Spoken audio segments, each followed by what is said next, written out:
Elle sortit de l'immeuble quai du Louvre. Elle chaussa ses pods et se cala sur le Mauve. Le décor ne correspondait pas trop, les immeubles n'étant pas des gratte-ciel. Mais la foule, les sirènes, l'agitation, l'anonymat et la musique, surtout, tout ça lui donnait l'illusion de l'Amérique.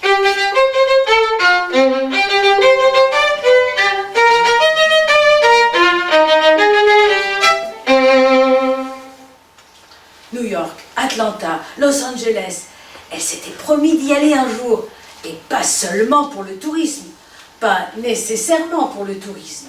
Elle se défendait en anglais, niveau expérimenté au TOEIC. Son rêve, posséder une agence là-bas. New York, Atlanta, Los Angeles. Los Angeles, le top du top. Imagine, Hollywood, les stars, les belles demeures, les immenses villas en verre sur les collines. Là aussi, il devait y en avoir des maisons à 7, 8, 9 chiffres. Et forcément, en côtoyant tout ce joli monde, elle finirait par rencontrer un capitaine d'industrie, un as du numérique, un acteur. Oui, un acteur, un jeune, peu ou pas connu, un beau mec qui la ferait marrer. Un type genre Will Smith, enfin son fils plutôt. Un beau noir, musclé, mais pas trop. Les fesses en trompette, la police, l'œil rieur, intelligent. Facétieux, évidemment. Charmant. Il lui offrirait des fleurs, des bouquets extravagants, l'emmènerait en voyage aux 4 coins du monde sans jamais la prévenir. Elle quitta le boulevard de Sébastopol pour entrer sur celui de Strasbourg. Gare de l'Est. Retour à la réalité. Abondance ôta ses écouteurs, elle ne voulait pas manquer l'annonce concernant son RER, le E, celui desservant le sud de la Seine-Saint-Denis.